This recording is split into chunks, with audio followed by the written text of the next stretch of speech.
go to write. I don't care whether it's country or rock or hip-hop. Nashville's just great. Yeah, no, I want to talk about that because I know you wrote some music for Reba McEntire, and you have this long, storied career, and I think that's a good place to begin.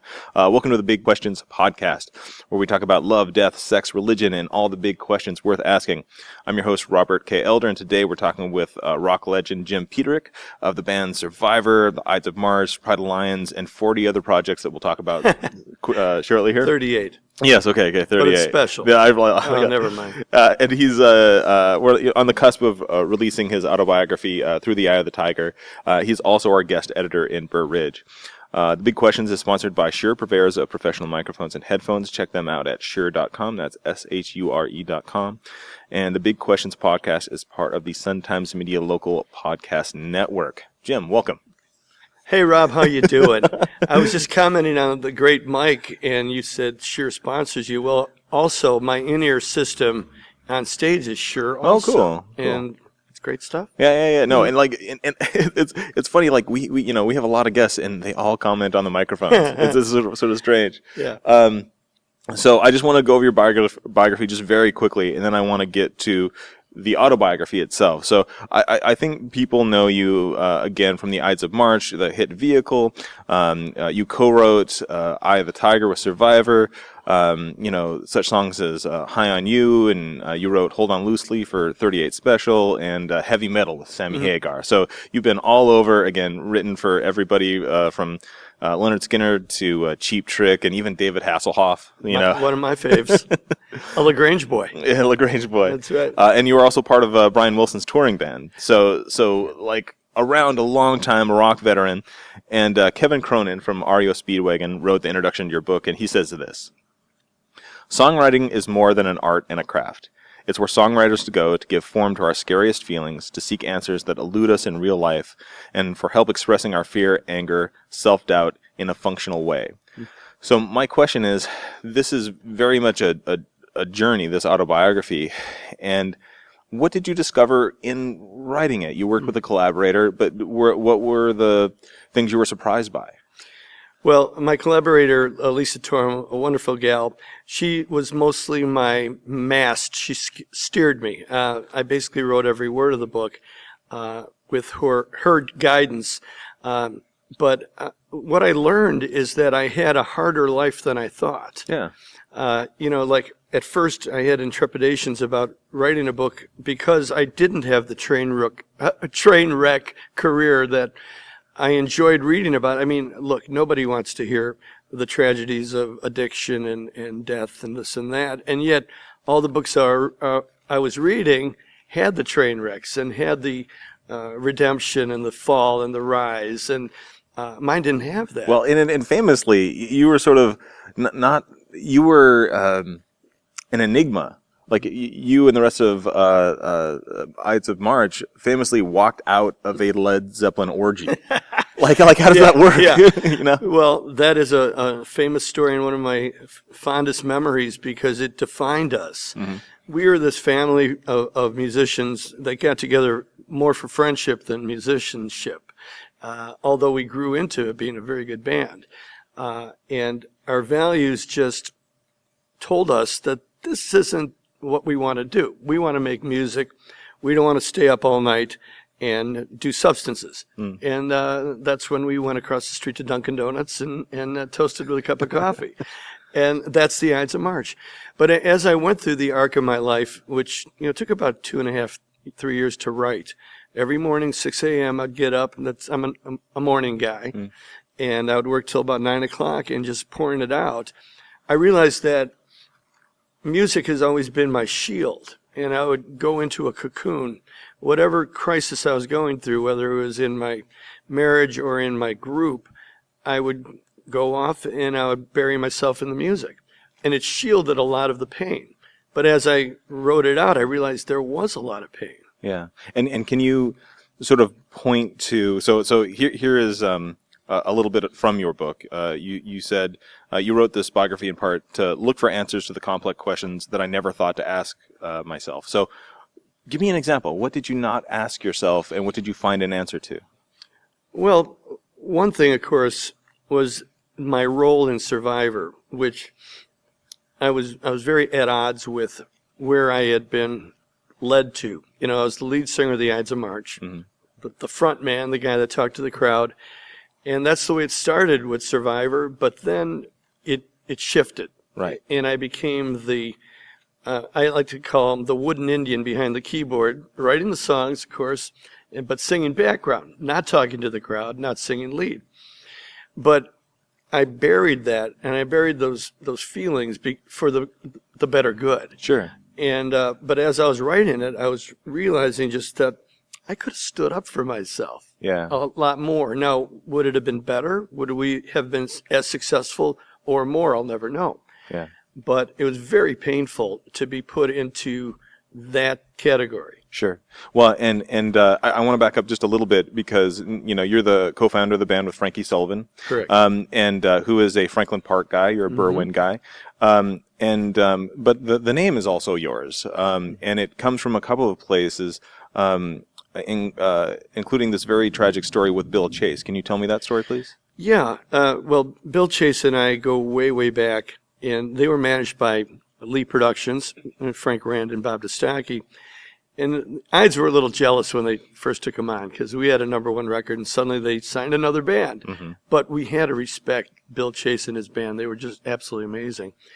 And I remember as we were cutting Superman, our follow-up to Vehicle, the whole band of Chase showed up at United Western in the control room, and were cheering my vocal on. Yeah. And if you hear that vocal, it is so full of excitement. I was just levitating, 19 years old and levitating to the ceiling, and they're all like cheering us. Well, that started our relationship. And then Bill asked me to write a song for their first record, and that was Boys and Girls Together. Right. And that probably could have been an Ides of March song, but it went to Bill, and just this amazing arrangement, et cetera, et cetera. We never lost touch, and one day he called me again and says, "Jim, we got to start writing again." And he told me the story of while he was camping, and a little bird that whistled a melody that he wrote down and went back to sleep. And we wrote a song 2 weeks later called "Run Back to Mama," and another song called "Love Is on the Way." And they both ended up on the album Pure Music on Epic. So Epic decided to do a book, not a book tour, but a club tour to promote the album. And I went to New York City, and I think it was the Bitter End, in L.A. to play a club, and then ended up at Faces here in Chicago, right on Rush Street. And we knocked it out of the park, and the critics were raving. And as I left the stage, Bill said, "We're going to be seeing a lot. I'm going to be doing a lot of writing with Jim in the future." Well, 2 weeks later, I was supposed to be on a plane to another city and another showcase, and I had a solo gig performance. I couldn't make it. And that was the plane that went down with Bill and most of the band. Right. And it was the plane and the pilot that you chartered a lot. Dirty Dan. Yeah. And the Twin Beach. Yeah. Actually, this was the DC-3. We either had the Twin Beach or the DC-3, both piloted by Dirty Dan. Yeah. This was the DC-3 that went down. But it just shocked me, not only for the loss of one of the greatest musicians the world has ever seen, as far as a trumpet player, but that I just escaped. Yeah. And so, what were the conversations with, your friend Frankie Sullivan at the time about naming that band? Like how did that work, and how did you posit that as a name? Because it's a hopeful name, but with a very dark beginning. Yeah. Well, it really is. And like you were starting to say, the liner notes of my solo album, Jim Charney of Epic wrote Jim Peterik as a survivor.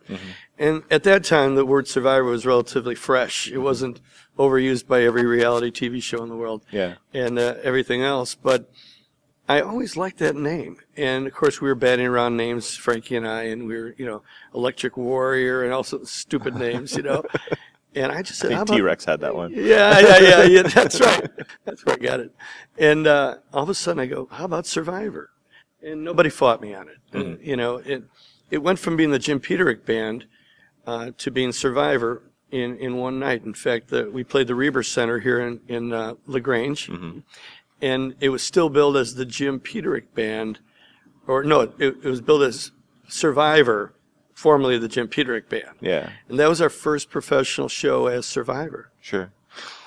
One of the things that's very interesting about this book is, and I don't think you went into it enough, actually, for my taste, is this journey of forgiveness and reconciliation. And I think in some areas it's not totally a complete journey, but one of the antagonists of the book, to be honest, is Frankie Sullivan. Right. You stick up for him. You give him all the credit as an equal songwriter, but you're very point blank about being not treated so charitably. And you don't use the word, but I'll use the word. You were bullied. And did you sort of figure out in writing that where the root of that came from? Like, how that started and where it ended? Well, he just kept creeping into I felt I was the leader of the band, but soon I realized, when he refused to do warm-up vocals, I'm used to rounding up the troops. Okay, we're going to do warm-up vocals. And we go in the dressing room of the show, and he stopped wanting to do that. Yeah. And then he started refusing to play certain songs. And I go, uh-oh. Yeah. I'm either going to, kowtow to this and cause a lot of trouble, or I'm going to go along with it. Yeah. And I went along with it. And you went along with it for a long time. Like there's a very complex history, but the band was together for a long time. There was a second vocalist that came on, Jimmy Jameson, who we just recently lost. But for a while there was two survivors. Yes. Yes. There was sort of Jimmy's version, and your and Frankie's version, and so you and Frankie were business partners, and that was that alliance. But there was a split from Jimmy and a split from Frankie. But it seems to me, and correct me if I'm wrong, that the rift with Jimmy was fixed, but the rift with Frankie was not. Yeah, that's fair to say. Jimmy kind of confided in me. Like when we were in two rival Survivors, touring at the same time. Touring at the same time. That's amazing, yeah. Oh, I mean, I don't even tell a lot of the stories. They were advertising Survivor playing up in upstate Wisconsin as Survivor. Frankie and I decided, okay, they're advertising Survivor. We're going to drive up there and get on stage with them, almost like a hostile takeover. We show up, and his whole band is like, what the heck is going on? And they let us on stage. Mm-hmm. But I remember after we did one song together, I started talking and introducing the next song, and that drummer went right into the next song. They just leveled me, and I realized things weren't all hunky-dory. Yeah. But that was our way of saying, we are Survivor. Yeah. But at the time, I think Jimmy felt he had to do what he had to do. I didn't like what he was doing. Yeah. But it was soon afterwards that we did reconcile. But that's what I want, because I don't think the book goes into that, and that's what I'm curious about, because I heard you guys interviewed together for scrap metal and some other things that you had done. So how did that start? Because again, that was a bitter legal fight from 93 to 96, and a lot of people, let alone former bandmates, recover from something so litigious. So how did that mend itself? Well, he kind of told me, it's kind of delicate to say, but that he really wanted to work with me, but he didn't want to work with another member of the band. Yes. Yeah. And that's kind of what I needed to hear from a personal level. It wasn't an affront against Jim Peterik that he formed his own Survivor. Whether that's true or not, that's what he told me. Mm-hmm. And at that point, I started seeing it, his way, because I had certain issues with the same person. Sure. And that's when we started talking again, and it was always my dream, ever since I left the band in 96, July 4th, to work with Jimmy again. Yeah. And of course, I finally got that chance. Yeah, yeah. And, all the way up to the end, he left me a message 2 weeks before he passed. Hey, Jimbo, I got to talk to you, man. I just want to hear your voice. I'm feeling a little bit down, call me, So I left him a message. Unfortunately, I didn't talk to him 3 days later. And I said, man, I miss you, man. Yeah. Give me a call. Let's get together. Let's, do some more, whatever, recording, whatever. And then, there's always that moment. Someone's got to be the first to tell you. Yeah. And I was at my cottage in Saugatuck, and I get a message from my personal trainer, whose sister works for the United Press. And she says, "I'm so sorry about Jimmy." I go, what are you talking about? Yeah. And then I get a call from Amy Jameson, his daughter, and we're sobbing on the phone. Yeah.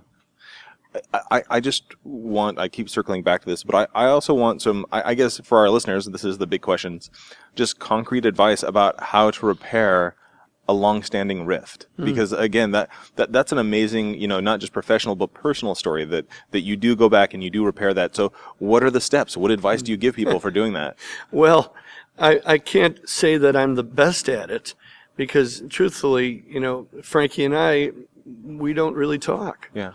I don't know. As far as Jimmy, I just look at his good side. Even when he was struggling, I knew that he had to make a living. Yeah. That he felt he had to do his own survivor to make a living, support his family. And I started forgiving. And also, there was a motivation for me, because truly, Jimmy's voice brought out, I love Dave, and Dave Bickler was great, and I wrote a lot of great songs. And Dave was the first singer. The first singer, and he's the voice you hear on Eye of the Tiger. Correct. And then he had surgery, so you had to replace him soon after that hit, just for band history. Exactly. Yeah, he needed a year or two to recover. He knew he couldn't, that we couldn't do that, and that's when we started holding auditions. But getting back to the forgiveness, there's a practical side of forgiveness too. Yeah. If I didn't admit that, I'd be a liar. I wanted to work with that talent again. Yeah. He brought the best. To me, my main mission as a musician is a songwriter. There are better guitar players, way better singers, but I feel I can write a song. Yeah. And Jimmy brought that out. I wrote different songs for Jimmy than I did for Dave, different than I wrote for Don Barnes or with Sammy Hagar. Sure. I wanted to work with that voice again. And I found every way I could in my heart to forgive him. Yeah. And find the good. But and again, this is like, two very, masculine, manly males sort of talking about their feelings. What for you, was the first step in just making that reconciliation? Did he reach out? Did you reach out? How did it work? I believe I called him. And this is after I left Survivor. Yeah. And Dave was still the singer of Survivor when I left the band. And I said, "What are you doing?" Yeah. And I told him about World Stage, and I think I haven't inquired whether he would ever perform with me. I was already designing this concept. And World Stage is your platform for introducing new talent, but also showcasing friends and whatnot. Yeah, it turns out to be kind of an 80s alumni fest, but also, spotlighting some of the new talent that I work with and mentor. And Jimmy said, "Yeah, man, I'd love to." And that culminated in finally in year 2000, the very first World Stage show at College of DuPage, and we killed it. Yeah. Well, and talking about Frankie very briefly, it hasn't been a complete Cold War. You guys shared the stage for a benefit a few years ago, right. And that sounded promising, but perhaps not. What happened? Well, it was fairly comfortable. I had a lot of intrepidations about it. How am I going to feel in the dressing room with Frankie? It was very comfortable, and Jimmy was there, and but it was kind of business as usual. I was at the keyboard with no light on me. Not that it was necessarily Frankie's job to get the light. Sure. And it wasn't exactly a magical performance, in my opinion. Yeah. Because I didn't know their show. Yeah. And so he counted off Eye of the Tiger, and it went into Burning Heart. And I'm going, whoa! It was very left-footed for me. Yeah. So it wasn't all sunshine and lollipops, but it was comfortable. Sure. Well, and did you? I'm guessing you didn't contact him for any part of the book, or do you know if he's read it? Have you had, or do you expect that conversation? I do expect it. I'd be surprised if he hasn't read either parts of it or had someone read it for him and tell him about it. And that day is going to come when I'm going to see him, and it'll be whatever it is. But if he does have issues with it, I'll say, well, this is the way I feel, and this is my truth. And if you write your book, you can tell your truth. Yeah. And this is the way I feel. And you know what?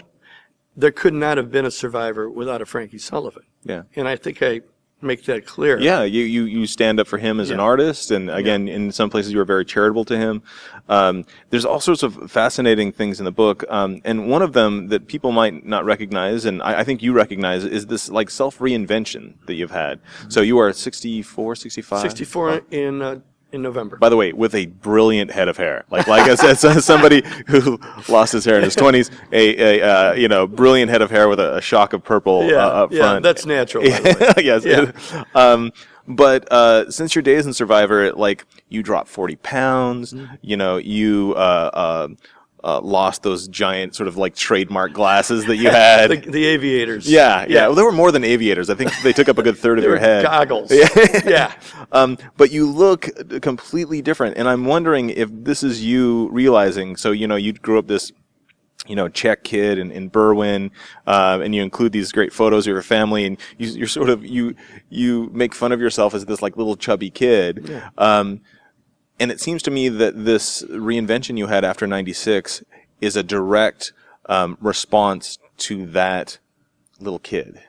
Well, it is. And it's also getting away from every bully in my life or anyone that could control me, and put the thumb on me. It was the Gary Booth, the Booth brothers in grade school. It was Mike McKenzie, putting the switchblade on my throat. It was Hugh Bidinger hitting me down on the baseball field.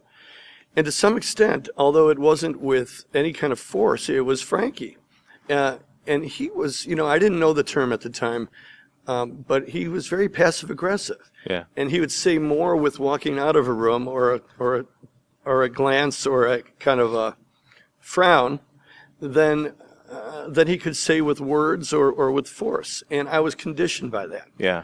So when I broke out of that, I felt like a free man, and that's when I tried to reinvent myself. Yeah. And I even adopted a nickname, Jimbo, which they used to call me in high school. I got it back. Mm-hmm.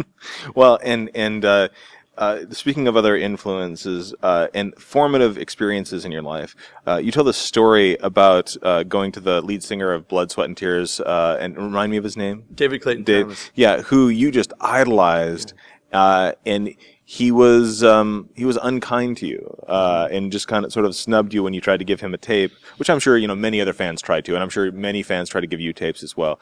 But reading about you, I think that was a formative experience because you went the total opposite way. Like you were like the most open guy, period. Well, right. I mean, sometimes I thank the people that snub me or bully me, or it's like Madonna. She's still trying to prove her father wrong. And she became an enormous success. Well, I'm still trying to prove everyone who doubted me wrong. Right. And it's part of my motivation, really. Where did the question start? It was just your transformation.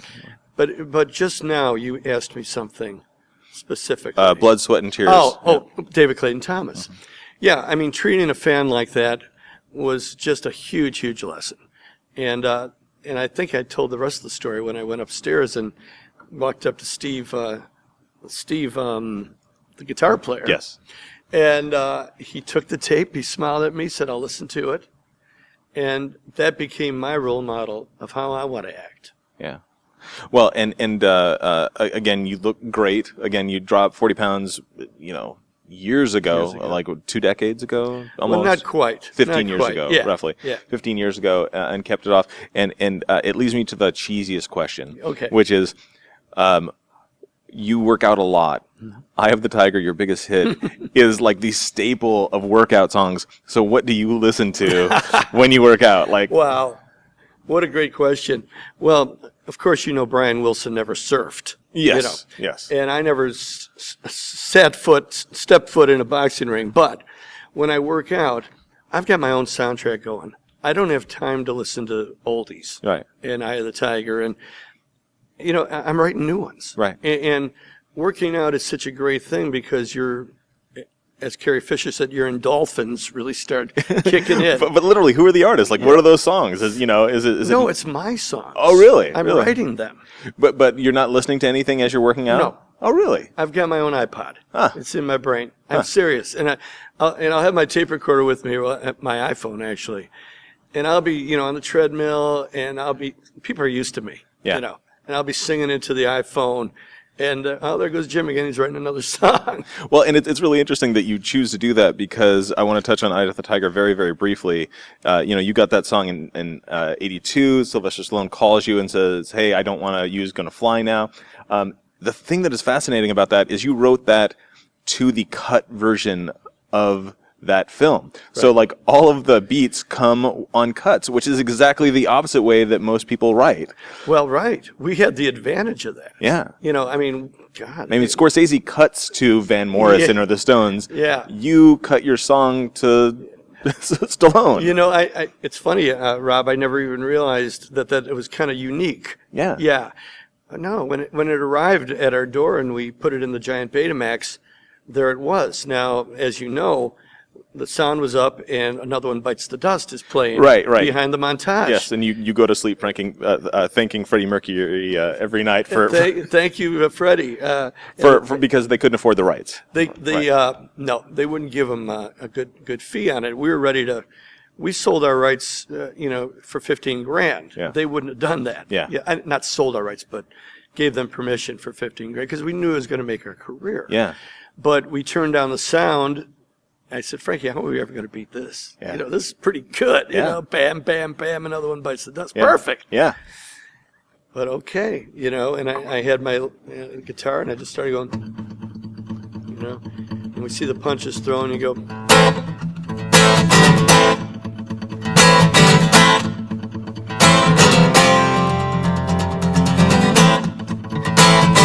Wait for the punch.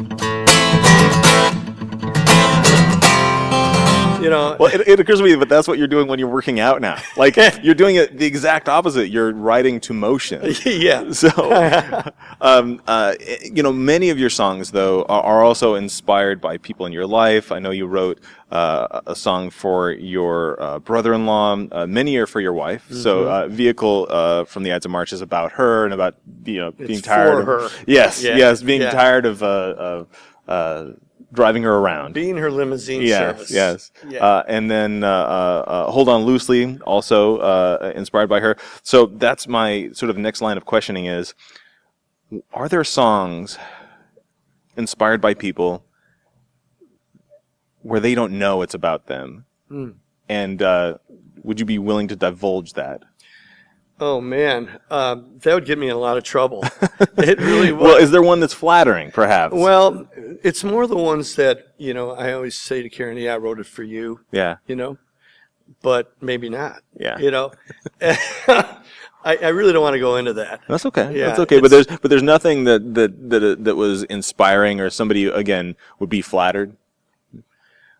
Oh, definitely. Okay. Oh, definitely should be flattered. Notice that he said person. She. Okay. Yeah. I love hearing the stories that people connect to your music, because again, you wrote these anthemic songs. Yeah. The joke that is not a joke is that you wrote songs that people could be married and buried to. I didn't hear that one. Oh yeah. Oh man. I mean, a lot of high school songs as well. And so I'm wondering, because my wife has a very particular song about Eye of the Tiger, which I cannot share on the air. Okay. But I want to know, like, what are your favorite fan songs? Is there just one that just caught you off guard? Because you hear them all the time. You mean, are you talking about fan songs? No, fans have a memory and they connect this song to a time in their life where it's impactful or it's funny or it's inappropriate or whatever it is. Because, well, I remember, this is really goofy, but we were on a TV show with the chairman of the board. Remember Colonel Johnson, or he had a military first name. Mm-hmm. Anyway, they had, give me just a little more time. Oh, yeah.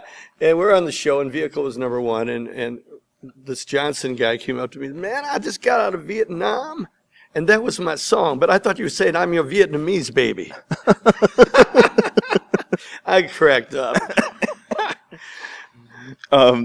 In going through, some of these songs, and again, super, super prolific, 38 Special, Caught Up in You, The Search Is Over.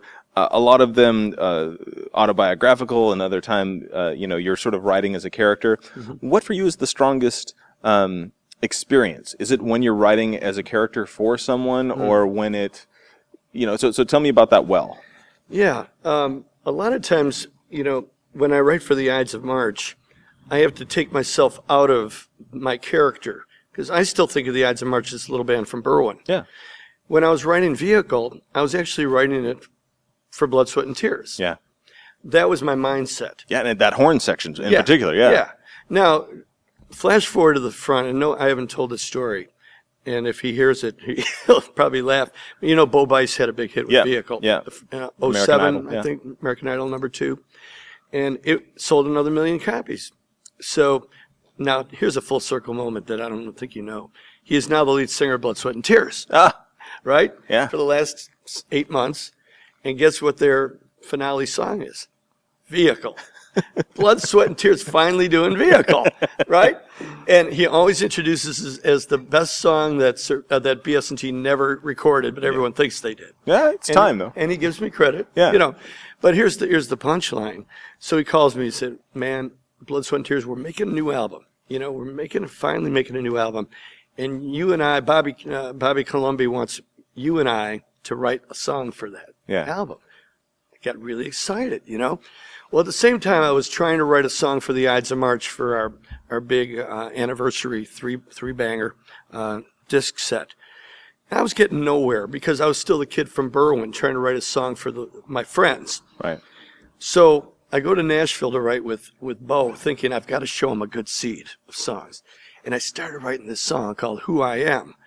And by the time I worked at it for another couple hours, I was about to go to write with him. I go, "This is the song I've been waiting for the Ides of March. He ain't getting it. We'll write another one." Well, and I want to I want to talk a little bit about your roots in the western suburbs a little bit, but I don't think a lot of people know, and I did not know until I read the book, that not only did you want to be in Blood, Sweat, and Tears, they were a big influence, but you really wanted to be like Cat Stevens and Paul Simon. Yeah. And it was a path that did not completely work, but it informed your other work. And so, as somebody who, is a vanguard of what's now called melodic rock, what was your attraction to those kind of singer-songwriters? I loved them. I loved the personal messages. Mm-hmm. Ides of March, whenever I tried to do, like Ellie Goodbye, "Oh, well, my wavelength gets a little longer every time I wave goodbye. High, high. Sentimental breakdown. I break down in life. High." I loved it, but it wasn't the Ides of March. Yeah. We had a huge identity crisis. Is this a horn band? Is this Crosby, Stills, and Nash? What is this? So I was really getting into that kind of Poco, Crosby, Stills, and Nash thing. Yeah, and Cat Stevens. Yeah, Ides of March sort of took a country rock turn the last couple records. We did, with Hot Water. Very very Poco-esque, Loggins and Messina. But the point is, I wanted to get more into that type of music, the personal stuff. Cat Stevens is doing Moonshadow and all these really cool. Paul Simon was my all-time hero, one of the greatest songwriters of all time. I wanted to be that. Unfortunately, I wasn't quite there. I wasn't as good as Paul Simon and Cat Stevens. I was better served as a member of a band. Well, and was your attraction to that because it allowed you to be confessional in a way that you couldn't be in the other bands? Correct. I think that's exactly it. And I remember auditioning for Roy Halley, Paul Simon's producer. And I'm playing these songs, and my manager's there, and I'm bombing. He produces Paul Simon, and this stuff was not up to scratch. Yeah. I want to change gears a little bit and talk about your life in the western suburbs. And so you lived in LaGrange. You wrote "Hold On Loosely" at your kitchen table there. You now live in Burr Ridge. So can you give me sort of an autobiographical tour of those places? Again, this is going to appear in print as well. So what are your formative influences in LaGrange and Burr Ridge? Well, Karen and I, when we got married, we lived for 4 years in Riverside, in the old apartments on 32 Lawton Road, right across the street from the fire department. And we had this wonderful little place, which we fixed up to look like $1 million with fake beams and all sorts of fun antiques that we used to, But I wanted a house. We wanted a house. I wanted a studio, or at least a room with a piano in it. And LaGrange, we always liked LaGrange, And we found a realtor, and we started looking around, and this is like the first house she showed us. It had the slanted ceilings, and we just fell in love with it. We fell in love with the whole neighborhood and the restaurants, and the parks. And I remember jogging. Eye of the Tiger was a big hit. I'm jogging around the streets at South Stone Avenue to Gurry School, and people are stopping me. The girls say, "Hey, you're that guy from Survivor." And I had the big glasses on, and then I'd be cutting the lawn. I remember this, and I had just my shorts on, and I looked like anything but a rock star. And these 3 foxy girls from high school passed by and goes, "Man, you're going to have to look a lot foxier than this before we're going to follow you." You can hear it from the people. Yeah. So did you, you didn't, your son Colin, you didn't have Colin there. You had him in Burr Ridge. Is that right? He was actually born in LaGrange. In LaGrange. Yeah. In LaGrange. Yeah. And we moved about 3 months later when the house was finished. Right. And he's a musician now as well. He is. And, He is. Following in his dad's footsteps, but not exactly, because, kids have to rebel against something. Yes. Yeah. I think one of the things that people might not know about you is I connect you to this very sort of like working class mentality for some of the work you've done. And so you work for a ton of bands, but you also were a jingle like performer for a long time. Right. And can you tell me the story about having to apologize to Brian Wilson? Because I didn't know that was you. I mean, at the time, I had to finance my demo takes. I had to finance my rock and roll habit. And all of a sudden, I got a call from Dick Boyle. I call him the 3 Dicks. There's Dick Boyle, Dick Reynolds, and Dick Marks. Who was Richard Marx's dad. So the Jingle King. Yeah, the 3 Dicks. And my first one was for Dick Boyle. And when it's funky in the summer and you can't escape the heat, when you're hassled by the city, the noise in the street, in the silence of Wisconsin, old style in God's country. That was my first one, and it was a smash. Mm-hmm. And all of a sudden, the blue money starts coming to telling the residuals. They're blue checks. We called it blue money. And that was pretty addictive stuff. Yeah. And one day I got a call from Dick Reynolds, the second Dick, and he says, "Can you do a Brian Wilson?" I said, is the Pope Catholic? Mm-hmm, sure. Mm-hmm. He says, we're doing a takeoff on Good Vibrations. I'm drinking up good vibrations, sun-kissed orange soda taste sensation. I said, sure, I can do that. I went down and auditioned. Well, it paid the bills for 7 years. Yeah, it was like, that was a long campaign. That like was people, me. Of my generation, I had no idea that was your voice. But you also did spots for V8 and Schlitz, and you were a voice of one of the Rice Krispies. Very don't briefly. Remind me. Very briefly. That was my last commercial. That was my last jingle. But again, to me, it's this very sort of like working class thing. It helped that you were in Chicago, which is many people don't know is the jingle capital of the world. It was then. Yeah, I think you probably have not come to a place of peace about it because you're still embarrassed by it a little bit. Well, when you're sitting next to Brian Wilson and you're writing a song, he goes, "Yeah, what was that about Good Vibrations? Why did you do that?" Well, what was your? Well, he sold the rights. Let's be honest. He did license it. He did. He was kind of putting me on. Yeah, but he knew. Yeah. That's the point. I wanted to come full circle here a little bit and talk about the autobiography a little bit more. And my overwhelming question is just why now? Because there are things in the book that there's kind of not a ton of reason to go into. So why now did you choose to write it, and why did you choose to be so honest? Well, honesty is the only way to be, and that's what makes a book interesting. Right. And I only touch on my life on this book. There's so much more I would have liked to have said in retrospect. But it's like a postcard of today. Right. And it's the way I felt about my life, in the last 2 years. I thought it was a good time. The Ides of March just celebrated 50 years together. I'm in a good place. My son is doing well. My wife, and it's a good life. I want to talk about it. Yeah. It seemed to be the time.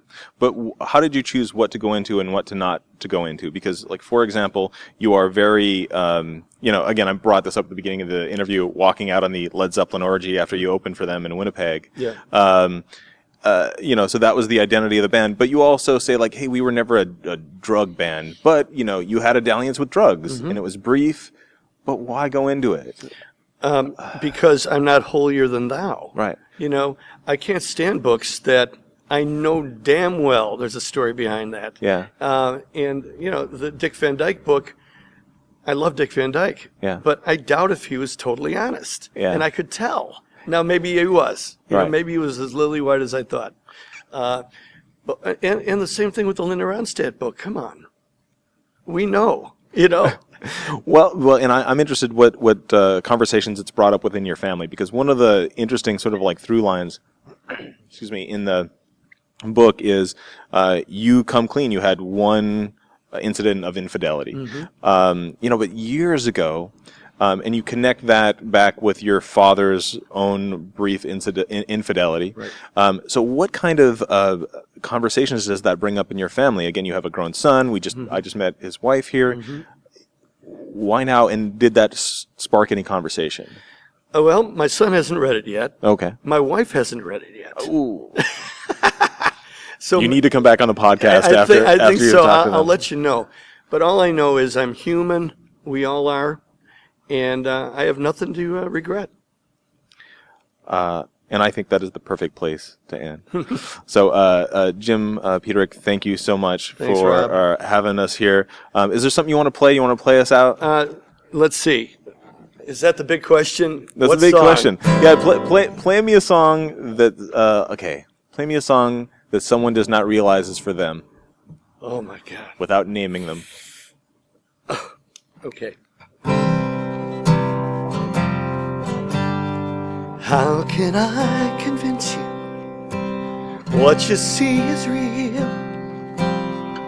Who am I to blame you for doubting what you feel? I was always reaching. You were just a girl I knew. I took for granted the friend I have in you. I was living for a dream, loving for a moment, taking on the world. That was just my style. Then I touched your hand.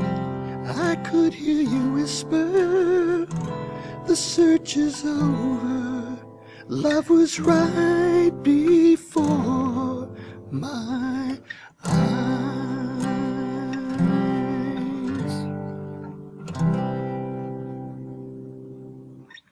Jim Peterik, thank you very much. Thank you, Rob.